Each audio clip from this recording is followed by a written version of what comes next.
ETV వీక్షకులకు నమస్కారం. చెప్పాలని ఉంది కార్యక్రమానికి స్వాగతం. ఈరోజు కార్యక్రమంలో ముఖ్య అతిథి శాంతా బయోటెక్స్ నిర్మాత పద్మభూషణ్ డాక్టర్ వరప్రసాద్ రెడ్డి గారు.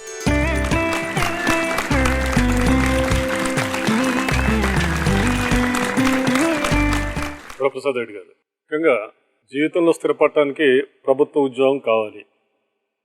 అమ్మానకు ప్రభుత్వ ఉద్యోగం వచ్చింది, ఒకటిగా 2 ఉద్యోగాలు వచ్చాయి. ఎందుకు ఏమళ్ళపోయారు? మనిషి బాగా ఇన్ఫ్లుయెన్స్ అయ్యేది తను చదువుకున్న చదువు ఒకటి. దానికన్నా ముందే ఇంట్లో తల్లిదండ్రులు వాళ్ళు ఉన్న అభిప్రాయాలు, వాళ్ళకున్నటువంటి అభిరుచులు, వాళ్ళ మనస్తత్వం, వాళ్ళు పెంచిన తీరు, వీటి ప్రభావం చాలా ఉంటుంది. నేను రైతు కుటుంబంలో పుట్టాను. స్థితిమంతులైనప్పుడు ఆ ఇంట్లో కొంత అలరి ఎక్కువ. మాకేమీ కోట్లు కరెన్సీ లేకపోవచ్చు కానీ ఆస్తిపాస్తులు ఉన్నాయి, లిక్విడిటీ లేదు. అది గమనించి ఆమె నన్ను నాయనమ్మ దగ్గర పంపించేశారు.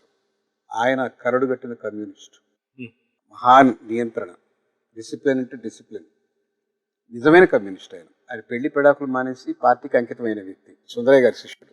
ఈ నేపథ్యంలో పెరిగిన నేను మొట్టమొదటి డిఫెన్స్లో మంచి ఉద్యోగమే. నిజానికి మా క్లాస్మేట్స్ చాలామంది ఈసీఐలో చేరారు, కొంతమంది షార్లో చేరారు. నేను డిఫెన్స్లోకి వెళ్ళాను. ఆనాటికి మా క్లాస్లో ఉన్న 26 మందిలో నాకు వచ్చిన ఉద్యోగం మంచిది అనుకున్నారు. డిఫెన్స్లో రీసెర్చ్. చదువుకున్నారు మీరు? Kakinada engineering college. దాని ముందు డిగ్రీ నేను బీఎస్సీ తర్వాత ఇంజనీరింగ్కి వెళ్ళాను, నెల్లూరు విఆర్ కాలేజ్. డిఫెన్స్లో మంచి ఆర్గనైజేషన్ అయినా కూడా అక్కడ ఉన్నటువంటి కొన్ని భిన్నాభిప్రాయాలు నేను ఏకీవించలేకపోయాను, నా వల్ల కాలేదు. అప్పుడు మీ వయసు ఎంత? 23-24 నా వయసు. ఆ ఉద్యోగంలో అది డిఆర్డిఓలో నుండి మిలిటరీ వాళ్ళు ఉంటారు, సివిలియన్స్ ఉంటాం. అదొక రెండింటి కాంబినేషన్. నాకు బాస్ ఒక ఎయిర్ కమోడోర్ ఉండేవారు. ఆయనకి ఒక రకమైనటువంటి భేష్యం ఉండేది, సివిలియన్స్ తక్కువ మేము ఎక్కువ అని.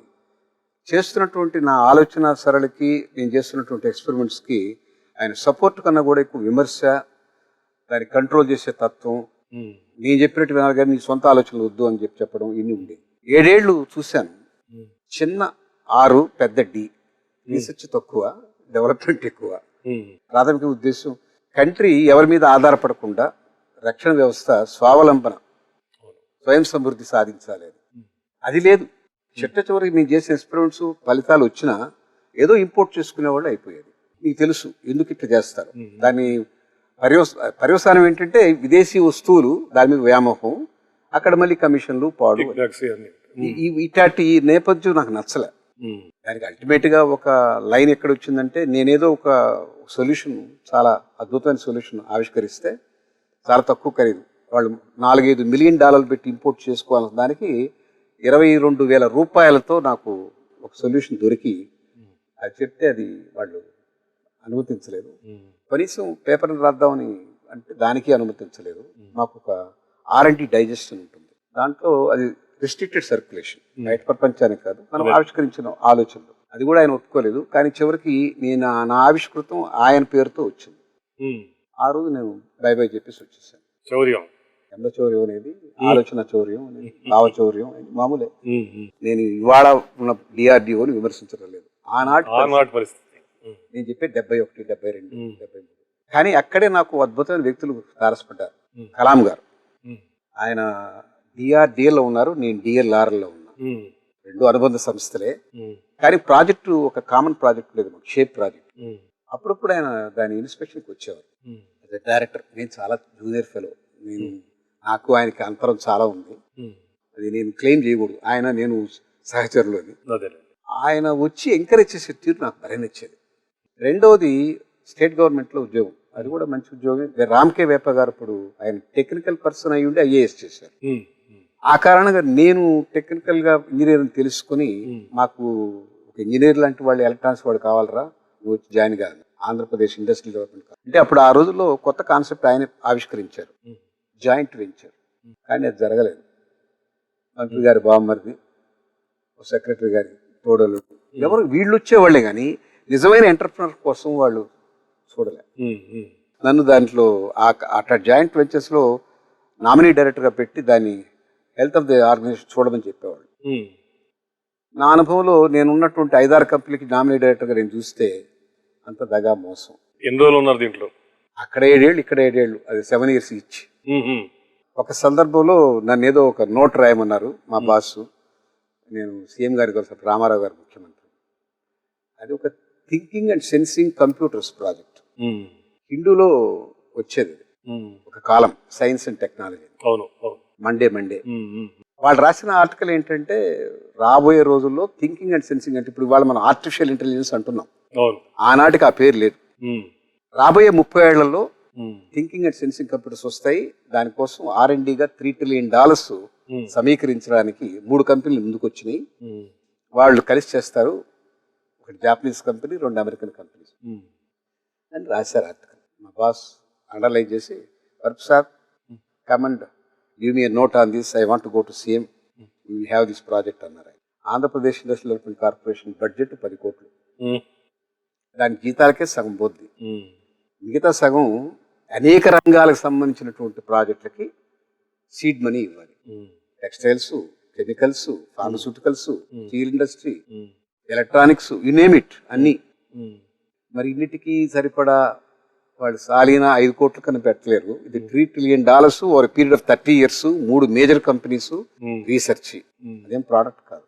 ఈయన చదవకుండా నేను సీఎం దగ్గరికి వెళ్తున్నా, ఒక పేజ్ నోట్ ఇవ్వమంటే, సార్ మనం చేసే ప్రాజెక్ట్ కాదు, మన బడ్జెట్ కాదంటే, డోంట్ టాక్ రబిష్ అమ్మా, give me note, I'm to go. వెనక్కి వచ్చేసారు. ఏం చెప్పినా వినే పరిస్థితి కాదు. సాయంకాలం మళ్ళీ ఫోన్ వచ్చింది 3 గంటలకి. మళ్ళీ అదే చెప్పాను, సార్ ఇది thinking and sensing computers research అండి, ప్రోడక్ట్ కాదు, మనకు అంత డబ్బు లేదు, $3 trillion ఎక్కడ, మన బడ్జెట్ ఎక్కడ అంటే, హూ గేవ్ యూ డిగ్రీ అమ్మా? ఫాల్స్ డిగ్రీస్తో వస్తారు, జాబ్లో జరిగిపోతారు, వదిలేసారు జాబ్. ఏం ఆలోచించలో బయటికి పోయి ఏం చేద్దాం, వ్యవసాయం చేసుకుంటాను. ఆ ధీమా ఉంది, వ్యవసాయం చేసుకోవచ్చు, ధీమా ఉంది. ఆ రోజులో హనుమాన్ చౌదరి గారు మా డైరెక్టర్ బోర్డు మీద, నువ్వు ఆవేశపడకు వరప్రసాద్, అట్లా చేయొద్దు, పాపం చాలా దూరం బతిలేదు అని. నేనంటే ఇష్టం ఆయనకి, నాకు సాహితీ సంబంధం. అరే ఇది కానీ వదిలేసాను. నేను వ్యవసాయానికే పోవాలనుకున్నాను. కానీ ఆ టైంలో మళ్ళీ ఏదో ప్రైవేట్ కంపెనీలో, హైదరాబాద్ బ్యాటరీస్, ఆయన IDBIలో నామినీ డైరెక్టర్. తరచుగా పరిశ్రమ భవన్కి వచ్చేవారు. ఆ టైంలో నేను 5th floorలో ఉండేవాడిని, IDBI 8th floorలో ఉండేది. వస్తూ పోతూ ఆయన చూశారు నాకు చాలాసార్లు. నేను ఆ రోజుల్లో లిఫ్ట్ వాడేవాడిని కాదు, ఆర్మీ కోసం మెట్లు ఎక్కేవాడిని 5th floorలో. ఆయన ఆశ్చర్యపోయి చూస్తుండేవాడు, గమనించాడు, అప్పుడప్పుడు చూస్తుండేవాడు. ఆయన అడ్మినిస్ట్రేటివ్ స్టాఫ్ కాలేజీలో ప్రొఫెసర్, జగదీష్ ప్రసాద్ గారు. చాలా తెలియగలవాడు. ఆయన న్యూయార్క్ యూనివర్సిటీలో విజిటింగ్ ప్రొఫెసర్, MITలో చేశారు, ఇక్కడ ఖరగ్పూర్లో gold medallist. Academically is great, నాకన్నా పెద్దవాడు. ఆయన కొన్ని పుస్తకాలు కూడా రాశారు టెక్నాలజీ మీద. ఆయన ఆహ్వానం మేరకు ఆయన కంపెనీలో వ్యవసాయం మాని ఇక్కడ నుంచి పోవటం, వ్యవసాయానికి వెళ్ళారు. వెళ్ళాలనుకుంటున్నాను, రిజైన్ చేశానని చెప్పాను ఆయనకి. ఆలోచన మానిట్ వచ్చారు. ఆయన లేదు, యూ షుడ్ కమ్, నీలాంటి వాడు అవసరం నాకు, రా అని చెప్పన్నారు. I went and join him with fresh equity 10.5 lakhs ఆ రోజుల్లో, 85లో. ఆయనతో భాగస్వామ్యం అనకూడదు, ఎందుకంటే అదేం పార్ట్నర్షిప్ కంపెనీ కాదు, లిమిటెడ్ కంపెనీ. దాంతో చేరాను. అప్పటికి ఆయన ఏంటంటే థియరిటికలీ వెరీ సౌండ్, బట్ ఆయన చెప్పిన మాట నేను ఆయన గురించి ఆపాదించడం కాదు, నేను ప్రాక్టికల్ కాదు work sir, you are a practical fellow, I will guide you how to do industry. ఆయన చైర్మన్, నేను ఎగ్జిక్యూటివ్, ఇద్దరం కలిసి చాలా గొప్పగా చేసాం ప్రాజెక్ట్. అంతవరకు అదంత బాగా లేదు, ఒక రకంగా డీఫంక్ట్ కంపెనీ. అయితే ఆయన విఘ్నత, నా కార్యశీలత రెండు కరెక్ట్ మ్యాచ్. మంచి అభివృద్ధికి వచ్చింది కంపెనీ, చాలా పేరు ప్రఖ్యాతులు వచ్చినాయి. సహజంగానే ఇండియాలో పార్ట్నర్షిప్స్ కొనసాగవు. ఆయనకి ఒక రకమైన నా మీద ఈర్ష్య వచ్చింది, ఆయన పక్క తెప్పించారు. చాలా భయంకరమైన సపరేషన్, అది నార్మల్గా జరగలేదు. ఆనాటికి సిటీలో అందరూ చెప్పుకున్నారు, వరప్రసాద్ జగదీష్ ప్రసాద్ విడిపోయారు అని. విడిపోయామంటే అది గౌరవమైన పదం, నన్ను ఆయన తీసి పక్కన పడేశాడు అంతే. మీకు అందరిలో తీసేసినప్పుడు ఏం డబ్బులు రాలేదా? రాలేదండి, చాలా ఇబ్బంది పెట్టారు ఆయన. అది కోర్టుకు వెళ్ళింది, నానా రభస అయింది, రాజకీయ ప్రమేయం ఇచ్చింది నాకు సొల్యూషన్ కోసం. ఒక రకంగా అంత మంచి స్నేహం, అంత గురు శిష్య సంబంధం ఛిద్రమైపోయింది. అది ఎవరికి జరగకూడదని కోరుకుంటాను. బాధలో ఉన్నాను. ఆ కజిన్ కొంచెం సేద్దురుతురా అని పిలిచాడు యుఎస్కి, వెళ్ళాను. ఆయన సైంటిస్ట్, ఆయన NIL లో సైంటిస్ట్. ఇక్కడ మరి పెళ్లి పిల్లలు ఇవన్నీ ఒకరే వెళ్ళారా? నేను ఒక్కడే వెళ్ళాను. అక్కడ నేను I had the opportunity to listen to some western scientist. మన దేశం, మన పొరుగు దేశాలు మనం అవలంబిస్తున్నటువంటి ఉదాసీనత, మన పిల్లల పట్ల మనకున్నటువంటి అశ్రద్ధ, అది వాళ్ళు చాలా తీవ్రమైనటువంటి పదజాలంతో అన్పార్లమెంటరీ లాంగ్వేజ్ అనాలి దాన్ని. బెగ్గర్స్ లాంటి వాళ్ళు వీళ్ళు they come with begging bowl for subsidised vaccines అని అంటుంటే బాధ అనిపించింది. ఆ నేపథ్యంలో దాని గురించి అడిగాను, ఫస్ట్ టైం వినడం నేను. హెపటైటిస్ బి అనే దాని గురించి వాళ్ళు మాట్లాడుతున్నారు. వాళ్ళ అంచనా ప్రకారం more people die in a day because of hepatitis B than AIDS in a year. AIDS కంటే కూడా దీంతో ఎక్కువ చచ్చిపోయాడు. ఒక రోజులో ఎక్కువ మంది చచ్చిపోతారు. దాన్ ఎయిడ్స్ తో 1 year లో చనిపోయే వాళ్ళ సంఖ్య కంటే ఒక రోజులో చచ్చిపోయే వాళ్ళ సంఖ్య ఎక్కువ. మీరు మాట వినలే, హెపటైటిస్ బి పదమే వినలే. నేను కాదు, చాలా మంది డాక్టర్స్ వాళ్ళు వినుండొచ్చు కానీ దానికి ఒక సొల్యూషన్ ఉందని, దానికి ఒక వ్యాక్సిన్ ఉందని కూడా వాళ్ళకి ఐడియా లేదు. నేను మాట్లాడే 91, 92 ఈ హెపటైటిస్ బి అనేది వాళ్ళ ఉద్దేశంలో ఏంటంటే ఎయిడ్స్ కేవలం సెక్స్ ద్వారా వస్తుంది. ఇది అట్లా కాదు. హాస్టల్స్ లో పిల్లలు they share the same razor, they share the same comb, same tumbler. Through saliva also it comes. Rough games ఉంటాయి, అవుట్డోర్ గేమ్స్. ఒకరినొకరు రాసుకుంటే సార్ పై చర్మం లేచిపోతుంది. కబడ్డీ ఎట్టండి వస్తుంది, అదే రేజర్ వాడితే వస్తుంది. ఎనివే సెక్స్ తో కూడా వస్తుంది. కానీ ఎయిడ్స్ కేవలం సెక్స్ ద్వారా వస్తుంది. ఒక మనిషి నుంచి ఇంకో మనిషికి ఈ వ్యాధి సోకడానికి 0.00004 ml బ్లడ్ చాలు దీనికి. ఎయిడ్స్ రావడానికి 0.4 ml కావాలి. 1000 times more infectious hepatitis B. వాళ్ళు they gave a mandate by 1997 every country should implement this, otherwise we don't support them for any health issues అన్నారు. మ్యాండేట్ ఇచ్చి వార్నింగ్ లాంటిది ఆ సమావేశంలో చెప్పారు. మా కజిన్ ప్రజెంట్ చేసింది impact of immunization. They took the opportunity. ఆ ప్లాట్ఫామ్ మీద అన్ని దేశాలు నెగ్లెక్ట్ చేస్తున్న దేశాలు బంగ్లాదేశ్, పాకిస్తాన్, మయన్మార్, శ్రీలంక, భారతదేశంలో జనాభా ఎక్కువ కాబట్టి దాని మీద ఇంపాక్ట్ ఎక్కువ. వీళ్ళు కానీ ఇంప్లిమెంట్ చేయకపోతే మేము వీళ్ళకి ఏ హెల్త్ ప్రోగ్రామ్స్ సపోర్ట్ చేయము. నేను మా కజిన్ అడిగాను, ఏమిటి ఇట్లా మాట్లాడతారు వీళ్ళు, మనకు దుర్మార్గంగా బెగ్గర్స్ అంటారంటే వీ డిజర్వ్ ఇట్ అని ఆయన ఎండార్స్ చేశారు. ఆ సమయంలో దాని గురించి కనుక్కుందాం ఏమిటి అని చెప్పి మళ్ళీ అక్కడి నుంచి ఆ రోజులు లాగా ఫోన్స్, ఎస్టీడీ, ఐఎస్డీలు లేవు. ఇబ్బంది పడి మా డాక్టర్ రాజగోపాల్ గారిని మలక్పేటలో ఉంటే ఆయన అడిగితే ఉంది, దానికి టాబ్లెట్ ఏది వేస్తారు, టాబ్లెట్ అనుకుంటున్నాడు. వ్యాక్సిన్ ఉందంట కదండి అంటే ఏదో ఉన్నాయిలేండి, ఇప్పుడు మనకు కాదు అయ్యి, కొంచెం డబ్బున్న వాళ్ళకే అవన్నీ ఇంపోర్ట్ చేసుకుంటారు, ఎక్కువ దొరకవు. తర్వాత కొంతమంది దాని గురించి తెలిసిన డాక్టర్లు కొంతమంది ఏం చెప్పారంటే, సర్జన్స్ వాళ్ళు, yes it is very dangerous, కేవలం పిల్లలకే కాదు, హై రిస్క్ గ్రూప్ మేమంతా, నేను సర్జన్ని, before I enter in to operation theatre I wear double gloves so that నాకు ఎక్కడ బ్లడ్ అంటకుండా. ఇది అవసరం చాలా ఉందని అనిపించింది. ఇండియాకి వచ్చేసి కొంతమంది స్టాల్వర్డ్స్ ఉన్నారు, ఫార్మాస్యూటికల్. హైదరాబాద్ ఇది బేస్ కదా, అహ్మదాబాదు, హైదరాబాదు. వాళ్ళందరూ అభిప్రాయం ఏంటంటే, నువ్వు చెప్పే ఈ వ్యాక్సిన్ బయోటెక్నాలజీ రూట్, ఇది మనకి కంట్రీలో బయోటెక్నాలజీ ఇంకా ప్రాచుర్యం లేదు, ఆవేశపడకు, నువ్వు డోంట్ బి ఎమోషనల్ అని చెప్పి సర్ద పెట్టారు ఆయన రెడ్డి గారు. నాకు మిగుడు పడలేదు. ఇంటాస్కి వెళ్ళి అడిగితే వాడు అదే చెప్పారు. సర్దార్జీ ఉన్నారు అక్కడ, no it is 30 years away, not now. అప్పుడు నేను మళ్ళీ అమెరికా వెళ్ళి ఈ టెక్నాలజీ ఎక్కడ దొరుకుద్ది ఏమిటి ఆలోచించి, దీన్ని డెవలప్ చేసినటువంటి కంపెనీ కాలిఫోర్నియాలో ఉందని తెలుసుకుని ఆడికి వెళ్ళాను. అపాయింట్మెంట్ ఇవ్వడానికే 1 week పట్టింది. ఇచ్చిన తర్వాత అతను మాట్లాడిన తీరు నన్ను రెచ్చగొట్టింది. ఇక్కడికే బాధ ఉంది, అక్కడే పౌరుషం తెప్పించాడు. You came from India? Yes sir. Poor country. Poor country కాదు కానీ 1% అది పాపులేషన్లోనే 50% వెళ్తుంది. ఈక్వల్ డిస్ట్రిబ్యూషన్ లేదు కాబట్టి మీకు అలా అనిపిస్తుందిరా అని చెప్పి చెప్దాం అనుకుని కూడా ఎందుకు వాడుతుంది మాట యాక్సెప్ట్ చేసి అన్నట్టుగా తల ఊపాను. You have enough children. చాలా డ్యామేజింగ్ మాట. పోతే ఏమిటి అని దుర్మార్గం మాట, వైట్ అరగెన్స్. దాన్ని కూడా సహించాను. దెన్ వాడు ఇంకొక లాస్ట్ అస్త్రం వేసింది ఏంటంటే, even if you can afford to pay me technology fee, can't understand and observe this technology. The recombinant DNA technology, very latest. We introduced this technology in 83. 88 లో మీరు launch చేసాం ప్రోడక్ట్ని. 3 years back, you will take at least another 25-30 years to get this. You will not understand this, even if I give you. That insult I could not take. So మీకు చెప్పినా అర్థం కాదు, ఇంకొక 20-30 సంవత్సరాలు పడుద్ది. బాగా ఆవేశం వచ్చినప్పుడు వాడిని ఏదో తిట్టాలనో కొట్టాలనో అనిపించేది. కజిన్ నాతో కూడా నాయన నువ్వు సైకో అనుకుంటారు, నిన్ను జైల్లో పడేస్తారు, నీ వల్ల నాకు ఇబ్బంది వస్తుంది, నువ్వు తగ్గు అని లాక్ వచ్చేసాడు. ఎవరో ఒక అతను నార్త్ ఇండియన్ మాత్రం తేలిగ్గా టెక్నాలజీ ఎవరు వీళ్ళు అవసరం ప్రయత్నం చేస్తున్నావు. రికాంబినెంట్ టెక్నాలజీ అనేది కొంత లేటెస్ట్ అనేది. Old technologies which are getting out of patent they may offer you, not this. Be aware of this. మీరు ఆవేశంలో ఉన్నారు, తప్పది.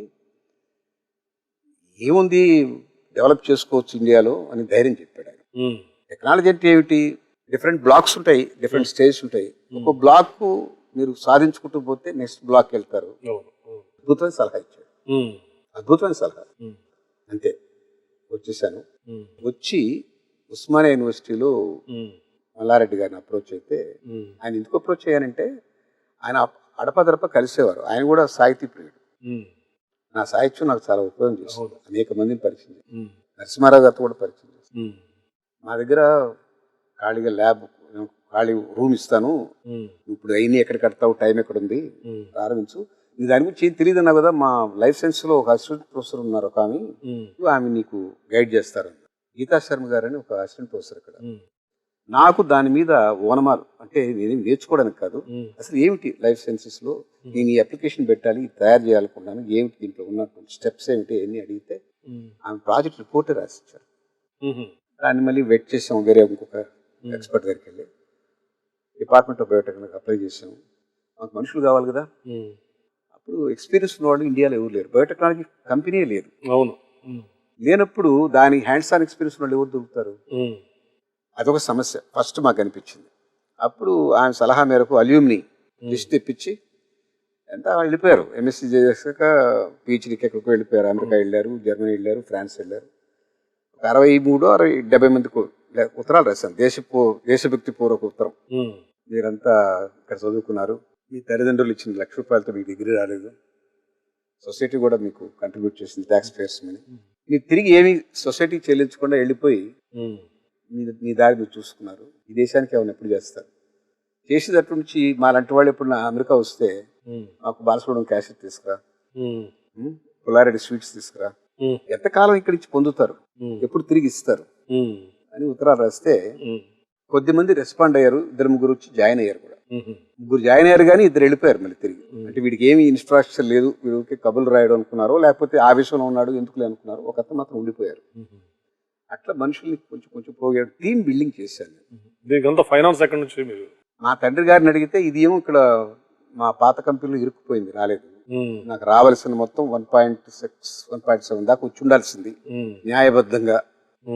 ఆ షేర్లు ఆ వాల్యూ ఎంత ఉన్నాయి, ఆయన ఏమో 10 రూపీస్ సరెండర్ చేయమని అడిగాడు కోర్టుని. అది ఎంతకాలం 20 ఏళ్ళు జరిగింది, నాకు రాలేదు. అందువల్ల ఆ డబ్బు రాలేదు. మా ఫాదర్ అడిగితే కొంత పొలం అమ్మి ఆయన ఇచ్చారు, 65 లక్షలంతా ఇచ్చారు. నా స్నేహితులు నా కజిన్స్ కొంత ఇచ్చారు, వాళ్ళు 1.9 దాకా ఇచ్చారు. అంటే మొత్తం మా సమిష్టిగా 1.9 లెస్ దాన్ 2 అండి మా ఈక్విటీ ఆనాటికి. అది చాలదు. బ్యాంకుల చుట్టూ తిరిగాను, ఒక్క బ్యాంక్ కూడా ఎంకరేజ్ చేయలేదు. వాళ్ళకి ఒక టెంప్లెట్ ఉంటుంది సార్, ఏదైనా ప్రాజెక్ట్ తీసుకెళ్తే ప్రూవెన్ టెక్నాలజీ ఉండాలి, అది ప్రూవెన్ అయ్యి ఉండాలి. రెండోది దాంట్లో మనకు నైపుణ్యం ఉండాలి, మన బ్యాక్గ్రౌండ్ అది ఉండాలి. మూడోది మార్కెట్ సైజ్ ఎంత చెప్పాలి. ఆ మార్కెట్ సైజులో మనకు వచ్చే పర్సెంటేజ్ వాళ్ళు నిర్ణయించేస్తారు. వాళ్ళు మార్కెట్ ఎక్స్పర్ట్స్ లాగా నీకు 10% మార్కెట్ షేర్ నీకు వస్తుంది అని వాళ్ళు మనకు నిర్ణయించి చెప్తారు. వాళ్ళు చెప్పింది ఫస్ట్ ఆఫ్ ఆల్ నువ్వు దీనికి సంబంధించిన వాడివి కాదు, ఎలక్ట్రానిక్స్ వాడివి, నువ్వేంటి ఇది చేసేది. రెండోది మేము ఎప్పుడు బయోటెక్నాలజీ వినని ప్రాజెక్ట్ గురించి మేము ఫండ్ చేయము. మూడోది మీరు R&D చేస్తానంటారు, ప్రూవెన్ టెక్నాలజీ కాదు కదా. మీరు R&D చేస్తే ఎప్పుడు తెల్లారుతారు, అది న్యాయమే. అన్నిటికన్నా ముఖ్యంగా మార్కెట్ సైజ్ ఎంత అని అడిగారు. నేను నిజాయితీగా అన్ని పోర్ట్స్ నుంచి ఎంత ఇంపోర్ట్ అవుతుందో ఈ వ్యాక్సిన్ కనుక్కున్నాను. 1.8 lakh డోసెస్ వస్తున్నాయి దేశంలోకి. అంటే కేవలం ఒక పాపకి 3 డోసులు ఇవ్వాలండి. 60,000 మంది పిల్లల్ని కాపాడుకుంటున్నాం మనం. ఎవరు వాళ్ళు అంటే వాడు సొసైటీలో కొంచెం స్థాయి ఆర్థికంగా ఉన్నవాళ్ళు లేదా పరపతి ఉన్నవాళ్ళు మనకు తెలియదు. మనకు ఏటా 22 మిలియన్లు ఆనాటికి ఇప్పుడు 26 మిలియన్లు అయిపోయారు. 22 మిలియన్ బేబీస్ ఉంటే 60,000 వస్తుంది.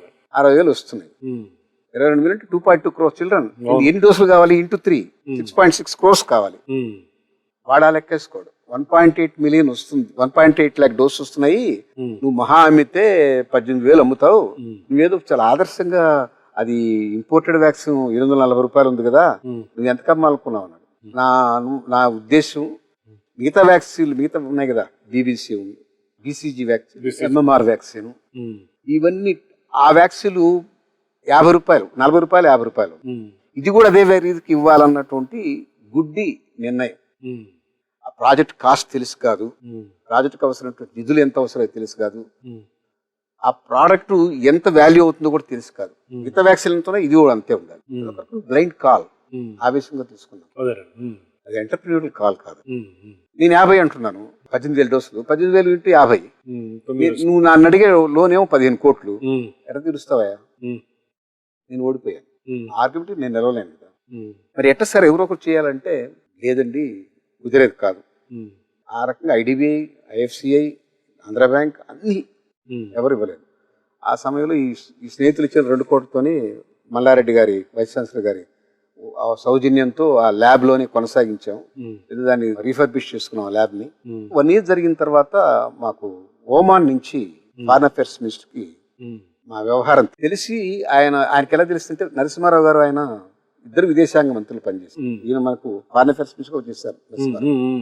మధ్యకాలంలో ఆయన పాపం పొలిటికల్ నిరుద్యోగి, ఆశ్రమానికి వచ్చేవారు బేగంపేటలో. అక్కడ కలిసేవాడు. ఆయనకి చెప్పాను మాట వస్తుంది. ఆయన ఎంతో అన్నాడట, ఎందుకో మా వాడు ఒక పిచ్చోడు బయోటెక్నాలజీ అనుకుని చేస్తున్నాడు, ఏ సపోర్ట్ లేదు పాపం.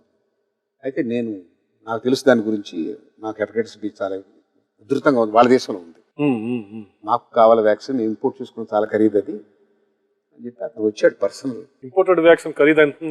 ఇప్పటికీ అమెరికాలోది $80 to $90 సార్. మనకు ఇండియాకి ఇంపోర్ట్ చేసి అమ్మినప్పుడు $35 లెక్కన ఇంపోర్ట్ చేసుకునేవాళ్ళు, 840 రూపాయలకి అమ్మేవాళ్ళు రూపాయల్లో. 840 ఒక డోసు. 3 డోసులు అంటే 2,500 రూపాయలు. 2-3 పిల్లలు ఉన్నారంటే 10,000. ఒక రోగానికి ఎంత ఖర్చు అని పెడతారు. రోగం రాకుండా కాపాడుకునే ప్రయత్నంలో ప్రొఫిలాక్టిక్ అంటారు బట్టి, రోగాన్ని అడ్డుకోవడానికి 10,000 ఖర్చు పెట్టే కుటుంబాలు ఎక్కువ ఉన్నాయని అనుకోను. అది బాధ.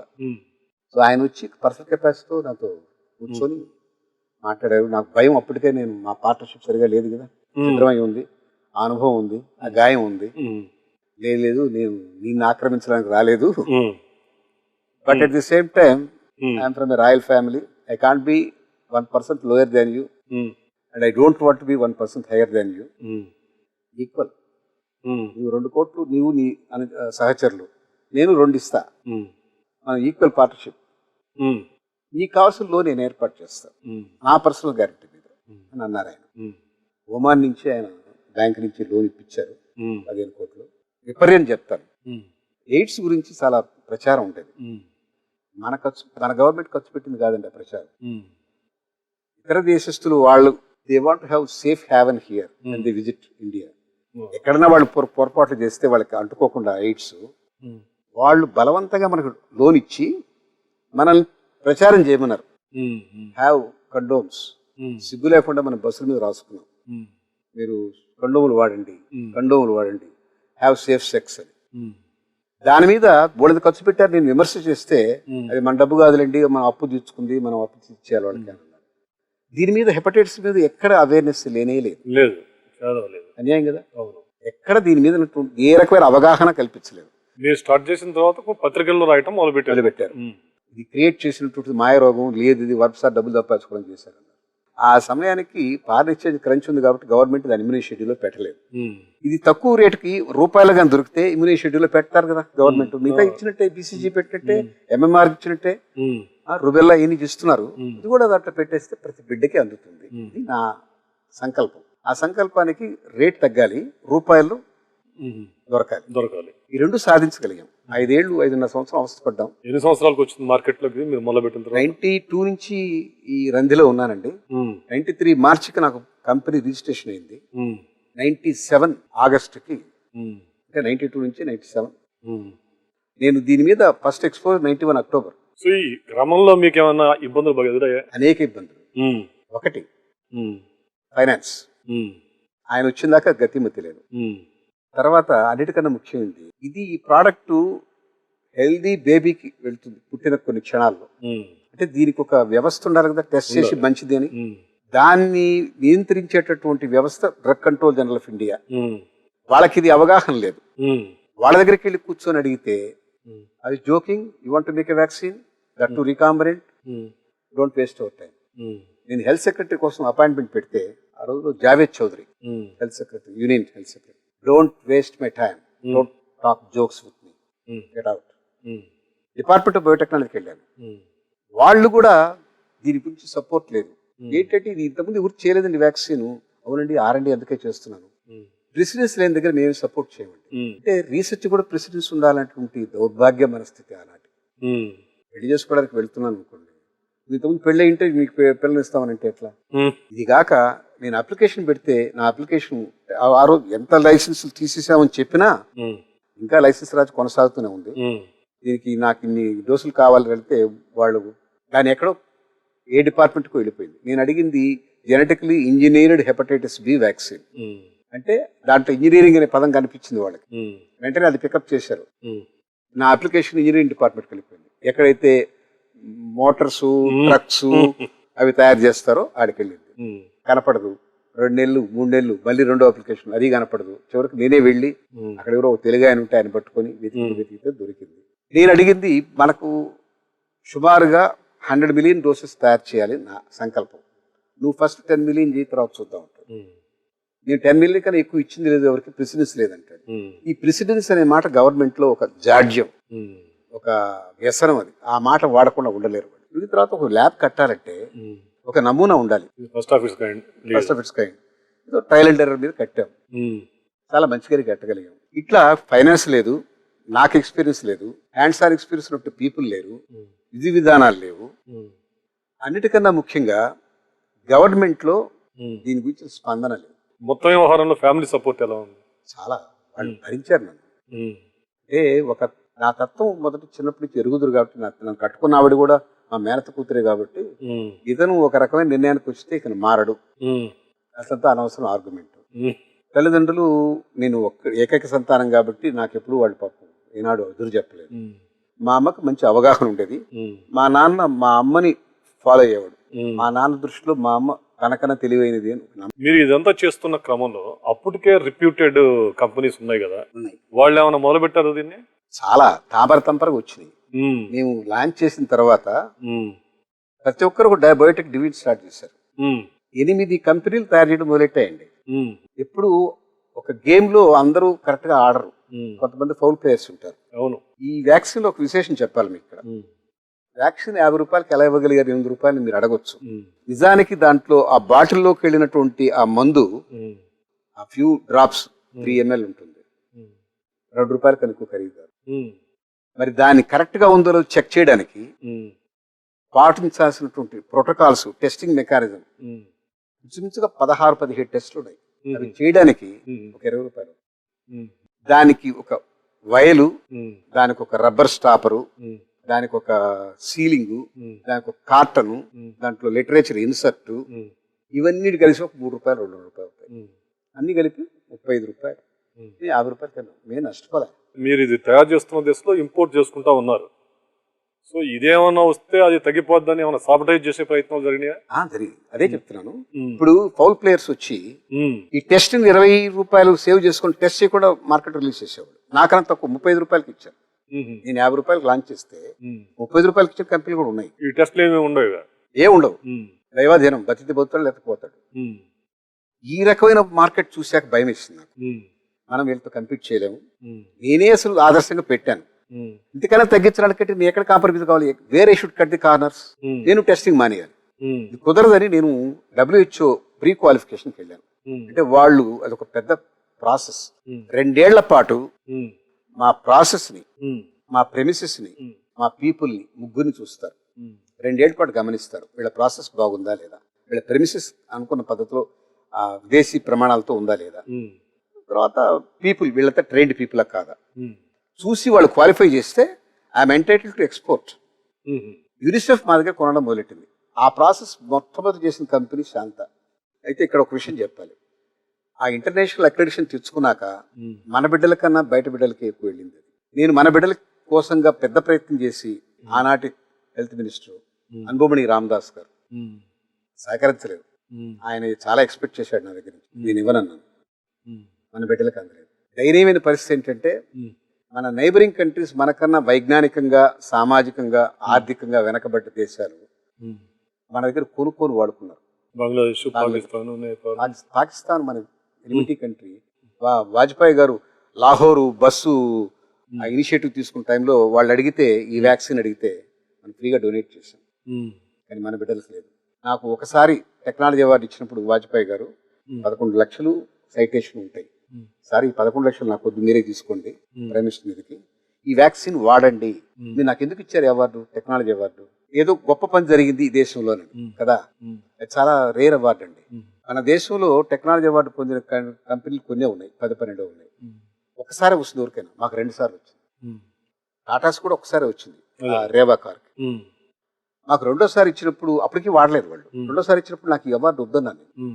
ఎందుకు వద్దన్నావు అంటే, మీరు చేసిన టెక్నాలజీ గొప్ప అని మెచ్చుకుంటారు, నాకు పద్మభూషణ్ కూడా ఇచ్చారు, మరి వాడరు మీరు, ఎందుకు ఇది ఎంత వాడకుండా ఎట్లా అంటే కారణాలు వాళ్ళకి తెలియవు కదా.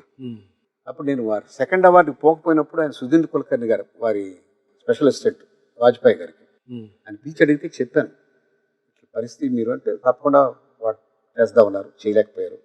ఆ తర్వాత వేరే ప్రభుత్వం వచ్చింది, మన్మోహన్ సింగ్ గారికి చెప్తే ఆయన 11 ఏళ్ళు వాడలేదండి. వ్యాక్సిన్ మనం 90 ఏళ్ళు లాంచ్ చేస్తే 11 ఏళ్ల పాటు దాన్ని వాడకుండా ఆ తర్వాత ఆయన ఇనిషియేటివ్ తీసుకున్నాక వాడడం మొదలెట్టాం. మన బిడ్డలు 11 ఏళ్ళు అంటే నేను అమ్ముతున్నాను ప్రైవేట్లో. నేను ప్రైవేట్గా చిన్న కంపెనీ తక్కువ మార్జిన్తో నేను ప్రతి విలేజ్కి వెళ్ళదు కదా. 40,000 విలేజెస్ ఉన్నాయి. ప్రైమరీ హెల్త్ సెంటర్స్కి వెళితే అక్కడ పుట్టిన ప్రతి బిడ్డకి మిగతా వ్యాక్సిన్ లాగా ఇది ఇస్తే ప్రతి బిడ్డకి అందుతుంది. ఇప్పుడు పరిస్థితి ఏంటి? ఇప్పుడు బ్రహ్మాండం. 3 వ్యాక్సిన్లు ఇప్పుడు ఎంత అండి? ఇప్పుడు ఆ సింగిల్ వ్యాక్సిన్ వాడేవాళ్ళు చాలా తక్కువ, పుట్టిన బిడ్డకే ఇస్తున్నారు. తర్వాత కొంత వయసు వచ్చాక మిస్ అయిన వాళ్ళందరూ కాంబినేషన్ వ్యాక్సిన్ ఇస్తున్నారు. దాన్ని ఇంకో వేరే వాటితో కలిపి ఇప్పుడు మేము 6 వ్యాక్సిన్లు కలిపి ఒక దాంట్లో ఇస్తున్నాం. Hepatitis B, DPT, diphtheria, pertussis, tetanus, ఆ తర్వాత హిబ్, హెమోఫీలియా, ఇన్ఫ్లుయెంజా టాక్స్, తర్వాత పోలియో వ్యాక్సిన్, ఈ హెక్సావెలెంట్ అంటారు. 6 వ్యాక్సిన్. ఇప్పుడు 6 మూళ్ళు 18 సార్లు పొడవక్కర్లేదు, 3 సార్లు పొడవడమే. నొప్పి తక్కువ, ఖర్చు తక్కువ, తల్లిదండ్రులు వాళ్ళ వర్క్ అవర్స్ సేవ్ చేసుకోవచ్చు. గ్లోబల్ గా మనం తగ్గించగలిగాం ఈ ఇంపాక్ట్. అది రెండోది, ఇది only company which donated vaccine 10% production.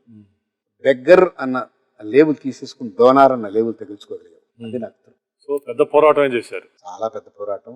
Prasad Reddy గారు, మీరు ఫస్ట్ మీ మీద బాగా కమ్యూనిస్ట్ ప్రభావం ఉండేది కదా, నాస్తికుడుగా కూడా ఉండేవారు మీరు. దైవత్వం వైపు ఎలా వచ్చారు? అంటే నా తల్లి చాలా ఆస్తికురాలండి. ఆమె బాగా నమ్మింది, చదువుకుంది, చాలా శ్రద్ధగా పూజా పురస్కారాలు చేసుకునేది. ఆమె చక్రాంకితం కాలేదనే గాని అనుష్ఠానం చాలా ఎక్కువ ఉండేది. పెరిగిందేమో పరమనాస్తికుడు, కానీ ఆయనలో మానవీయ కోణం ఉంది. ఆ రోజుల్లో ఆయన ఉచ్చలపల్లి సుందరయ్య గారి శిష్యుడు. ఆయన ఏంటంటే హరిజనవాడ అట్టకి వెళ్ళి ఆడకి శానిటేషన్ ఉండదు కదా, ఆడ యాంటీబయాటిక్స్, విటమిన్స్ ఇచ్చేవాడు. నన్ను కూడా తీసుకెళ్ళేవాడు. నాకు పరిచయం, స్పర్శ ఉంది. ఆయన చెప్పిందల్లా ఏంటంటే సమసమాజం కావాలని చెప్పాడు. నేను నిజానికి ఎంటర్ప్రెనర్గా మారినప్పుడు ఆయన బాగా విభేదించారు నాతో. ఆయన పెళ్లి పెడాకు లేవు కాబట్టి నా దగ్గర వచ్చి ఉన్నారు, ఇక్కడే ఉన్నారు, హైదరాబాద్లో నా దగ్గరే ఉన్నారు. నువ్వు పెట్టుబడిదారుగా మారిపోతున్నావు, నువ్వు చాలా నీచుడు అయిపోయావు. శ్రామికుల అదనపు శ్రమే పెట్టుబడిదారు ఆదాయం, అది సూత్రం. అది నువ్వు దానికి ప్రతీకగా నిలబడబోతున్నావు, నా దగ్గర పెరిగి ఇంత ద్రోహం చేస్తావు అనుకోలేదని బాధపడ్డారు. నేను శాంత ప్రారంభించాక అందరూ ఎంప్లాయీస్ని షేర్ హోల్డర్స్ చేశాను. ఎవరు నేను వర్క్ సారిడికి పనిచేస్తున్నానన్న భావం కలగనివ్వలే.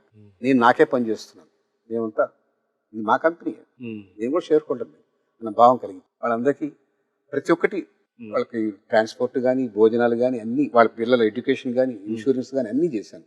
ఏ కంపెనీ చేయనంత గొప్ప పద్ధతిలో జరిపి ఆయన తీసుకెళ్ళి చూపించాను. మొత్తం ఎంతమంది అండి వర్క్ ఫోర్స్? ఇప్పుడు 1600 మంది. మేము ప్రారంభించినప్పుడు, మొట్టమొదట ఉస్మానియాలో ప్రారంభించినప్పుడు 8 మంది. ఏటా పెరుగుతూ 16 ప్రాడక్టులు, 1600 మంది మనుషులు. మధ్యలో మల్టీనేషనల్స్ వచ్చాయి, వాళ్ళు కొన్నారు. కొన్నప్పుడు విపరీతంగా ఖరీదు పెట్టుకున్నారు. ఆ షేర్ వాల్యూ విపరీతంగా పెరిగింది. అంత నిజానికి మాకు అంత వాల్యూ లేదు. ఎందుకంటే మా ఆదాయాలు తక్కువ, మీగర్ ప్రాఫిట్తో మేము చేసేది. ఇది ఆదాయాన్ని బట్టి కాదు, దానికి ఉన్న విలువ మేము చేసినటువంటి గొప్ప సేవ. దీన్ని వాడుకోవడానికి 2 కంపెనీలు పోటీ పడ్డాయి. ఒకరేమో కొని చంపేయాలనుకున్నారు, కొని వాడుకోవాలి. ఆ పోటీలో దీనికి వాల్యూ పెరిగింది. ఆ కారణంగా షేర్ హోల్డర్స్ అందరూ బెనిఫిట్ అయ్యారు. ఎంప్లాయీస్ కూడా బాగా బెనిఫిట్ అయ్యారు. ఎంప్లాయీస్ విపరీతంగా బాగుపడ్డారు. ప్రతి ఒక్కరు లోయెస్ట్ ఎంప్లాయీ కూడా 3-4 lakhs వచ్చింది. కార్ డ్రైవర్లు కూడా 20 లక్షలు వచ్చింది.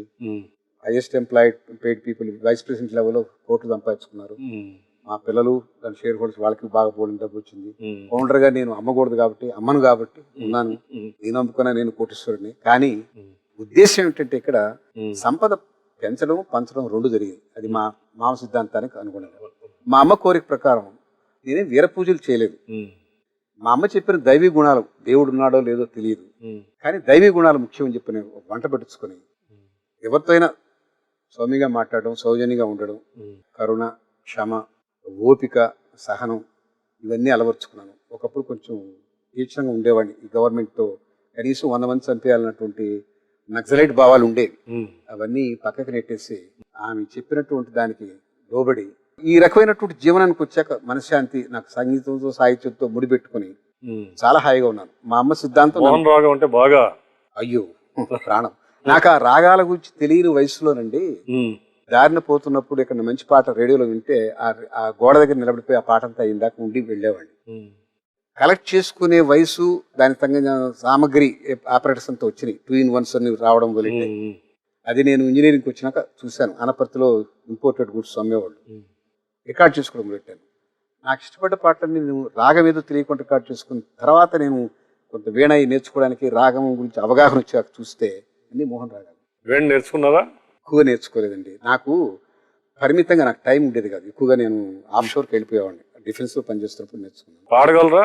లేదండి, అస్సలు ధైర్యం కూడా చేయలేదు. విని ఆనందించడం బాగా నేను సేద తీరేదే సాహిత్యం, సంగీతం, ఈ 2 నాకు. పుస్తకాలు రాసేవారు ఇప్పుడు ఏమన్నా? రాయడం తక్కువ అండి. నేను ఏదైనా మంచి పుస్తకం చదివితే దాని మీద విమర్శ రాసేవాడిని, నాకు నచ్చిన విషయాలు. జగండి కోటేశ్వరరావు గారి ప్రభావం ఉందంటారు? చాలా చాలా చాలా. అసలు ఆయన నాకు గురువే. నాకు ఇంతవరకు గురువు ఎవరు, నాకు చాలా మంది చూస్తున్నాను కానీ వాళ్ళు చెప్పింది చేయటం లేదు, చేసింది చెప్పడం లేదు. ఈయనలోనే చూశాను. ఆయన ఏం చెప్తారు అదే చేస్తారు, ఏం చేస్తారు అదే చెప్తారు. ఆయనే ఆచార్యుడు అనదగ్గ వ్యక్తి, పరమ భాగవతుడు. అంతకన్నా నేను గొప్ప వ్యక్తిని నా జీవితంలో తారసపడలేదు. ఎక్కడ ఎవరి ఇళ్ళకెళ్ళి చెప్పరు ఆయన. మా ఇంటికి వచ్చి సంవత్సరంలో 2 సార్లు ఒక మంచి కార్యక్రమాన్ని రూపొందించారు, మాతృవందనం అని. దానికి ఆయన వచ్చి ఉపన్యాసం చేస్తారు. కొంతమంది తల్లుల్ని లబ్ధ ప్రతిష్ఠులైనటువంటి వాళ్ళు, సొసైటీలో చాలా పేరు ప్రఖ్యాతులు వచ్చి బోడని అవార్డులు సత్కారాలు పొందిన వాళ్ళు, వాళ్ళకి అందరూ పిలిచి పదే వాళ్ళకే చేస్తారు సన్మానం. వాళ్ళ ఆ స్థితికి, ఆ స్థాయికి ఎదగలిగినటువంటి బీజం వేసిన వాళ్ళ తల్లుల్ని నేను తీసుకొచ్చి సన్మానం చేస్తాం. ఆ ప్రక్రియలో ఆయన తీసుకొచ్చి ఆయన చేత చేయిస్తాను. ఇంకోటేమో అమ్మ నాన్న సంస్మరణ దినంగా మా అమ్మగారు 2 ఏళ్ల క్రితం కాలం చేస్తారు. ఒక ఇద్దరికి కామన్. ఒక విచిత్రం ఏంటంటే వాళ్ళు పక్క పక్కన డేట్స్ లో పోయారు. ఆ తిథి కూడా కలిసి వస్తుంది, కామన్ తిథిలో చేస్తారు ఒకే రోజు ఇద్దరికి. ఆ 2 సందర్భాల్లో ఆయన వచ్చి ఆయనకేదో రామాయణం, భారతం, భాగవతం మామూలుగా ఎక్కడైనా చెప్తుంటారు. నేను కొత్త అంశాలు ఇస్తాను ఆయనకి. సామాజిక స్పృహ ఉన్నాయి, ప్రకృతి మాతకు నీరాజనం, పంచమహాయజ్ఞాలు, ఇలాంటి మానవీయ సంబంధాలు, విదుర నీతులు, ఏమిటి మనం ఈ సమాజం నేర్చుకోవాల్సి, ఇట్లాంటి కొత్త సబ్జెక్ట్స్ ఇస్తే ఆయన అనర్గళంగా చెప్తారు. మహానుభావుడు ప్రసాద్ రెడ్డి గారు. ఇవాళ రేపు చాలా మంది సెల్ఫ్ స్టైల్ డైటీషియన్కి వస్తున్నారు. కొబ్బరి నూనె తాగు, లేకపోతే నువ్వులు తిను, లేకపోతే ఈ తైదలు తినండి, విల్ బి హ్యాపీ, రోగాలన్నిటి నుంచి మీరు విముక్తి అయిపోతారు. వాళ్ళకి హ్యూమన్ ఎనాటమీ పెట్టమండి, ఫిజియాలజీ పెట్టమని ఎటువంటి ఇది ఉండదు. బట్ అది తినండి, ఇది తినండి, మొత్తం అయిపోతాయి. మీ డయాలసిస్ కూడా అవసరం లేదని ఈ మధ్య చెప్తా ఉన్నారు కొంతమంది. మీరు ఏదో నమ్మారని చెప్తే మీరు వార్త కూడా రాశారు. ఏంటి అసలు ఇటు ఒక రెగ్యులేటరీ మెకానిజమే లేకుండా ఎవరు ఏది పడితే చెప్పొచ్చు అన్న విధంగా సమాజం తయారైపోయింది. వీరమాచినేని గారిలో నాకు నచ్చిన అంశం, ఆయన ఏమీ ఆశించేయలే. ఆయన బాగా బాధపడ్డారు. ఇదేమిటి ఇప్పుడు ఇన్సులిన్ నేను 20 ఏళ్ళు చేసుకుంటున్నాను, ఎవ్రీ ఇయర్ డోస్ పెరుగుతూనే ఉంది. ఐఎమ్ కన్విన్స్ ఇది సొల్యూషన్ కాదు. అది లైఫ్ స్టైల్ మారాలి. లైఫ్ స్టైల్ మారాలంటే ఏమిటి? మనం తినే ఆహారం మారాలి, మన నిద్రాహారాలు, మనం తీసుకున్నటువంటి పద్ధతులు మార్చుకోవాలి. అది ఆయన పాయింట్ కరెక్ట్ కదా. అయితే మందులకు పక్కన పడేయండి, డాక్టర్లతో దొంగలు, కంపెనీలు దొంగతనం చేసిన సంగతి నాకు తెలుసు, నేనే చెప్పాను. అది ఫైజర్ చాలా మోసం చేసింది. కొలెస్ట్రాల్ ముందు అనవసరం అండి, అది అనవసరం. లిపిడార్ అనేది అనవసరం. హాయిగా $8 బిలియన్ చేసుకున్నారు వాళ్ళు. దాని రాజ్యాలు నడుస్తున్నాయి అనుకోండి. అనేక విషయాల్లో మందుల కంపెనీలు మోసం చేసినాయి, ఒప్పుకుంటాను. డాక్టర్లు మోసం చేయాలి కాదు, వాళ్ళకి ఇచ్చినటువంటి మందులు వాళ్ళ అవగాహన లేకుండా ప్రిస్క్రైబ్ చేయడం మొదలెట్టారు.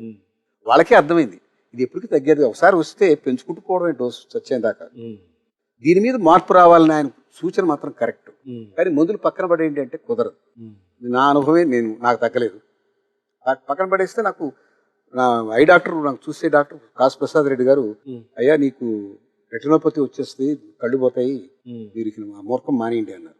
అందువల్ల నేను 90 రోజులు కూడా కాకుండా 80 రోజులకే మానేసి ఇది ప్రమాదం అని చెప్పి ఆర్టికల్ రాయాలి. ఎందువల్ల చాలా మంది నన్ను కోట్ చేయడం మొదలెట్టారు. మా ఫ్యాక్టరీలో 1600 మంది ఉంటే చాలా మంది 500-600 మంది వీరమాచరణ రెడ్డి మా బాస్ ఫాలో అవుతున్నారని చెప్పి మొదలెట్టారు. నన్ను చూసి ఇంతమంది దిగితే నా బాధ్యతగా భావించి నేను వెంటనే రాస్తాను. ఆయన చాలాసార్లు ఫోన్ చేసాను, తీలేను. ఇప్పుడు బిజీ పాపం. ఆయన డబ్బు ఆపేక్షతో చేయలేదండి. కానీ ఆయనకి అవగాహన లోపం ఏంటంటే మందులు పక్కన పడేయండి అనే మాట అనకూడదు, అందరూ మోసగాలని కూడా అనుకోకూడదు. మోసం ఎక్కడ ఉంటుంది. ఎటొచ్చి కదిలే రైల్లోంచి దిగిన మనిషికి కూడా దాంతో పాటు కొన్ని అడుగులు వేయాలి. మందులు కూడా తగ్గించుకుంటూ రావాలి, ఆహారంలో మార్పు తెచ్చుకోవాలి. కాదర్ వలి గారు కూడా తృణధాన్యాలు అంటున్నారు. ఆయనకి నేను చెప్పదలుచుకున్నాను, ఇంకా నేను చెప్పలేదు. మీరు చెప్పినట్టుగా 5 రకాలు వాడమన్నారు, 2 రోజులు వాడి ఇంకోటి వాడిని. జీర్ణ వ్యవస్థ ఒక దానికి అలవాటు పడుతుంది, మెమరీ సిస్టమ్ ఉందండి బాడీలో. దానికి ఒక దానికి అలవాటు పడిన తర్వాత సెక్రీషన్స్ కూడా ఆ రకంగా తయారవుతాయి. మనం ఎందుకు ఒకే టైం భోంచేయమంటాం? బాడీలో మెమరీ ఉంది, ఆ టైంకి అది సెక్రీషన్స్ విడుదల చేస్తుంది, జీర్ణ వ్యవస్థని సిద్ధం చేస్తుంది. మీరు ఇంతవరకు రైస్ తిన్నారు, గత 500-600 ఏళ్ళుగా. 500-600 ఏళ్ళ ముందు లేదని అంటారు. రైస్ ఎక్కువ ఉండేది కాదు, అట్లీస్ట్ పండగలు పరిమాణం కాసుకునేవాళ్ళు, కానీ మిగతా అంతా మనం తృణధాన్యాలే. 500-600 ఏళ్ళుగా ఈ జీన్లో డిఎన్ఏలో మార్పు వచ్చేసింది, దానికి తగ్గట్టుగా శరీరం ప్రిపేర్ అయిపోయింది.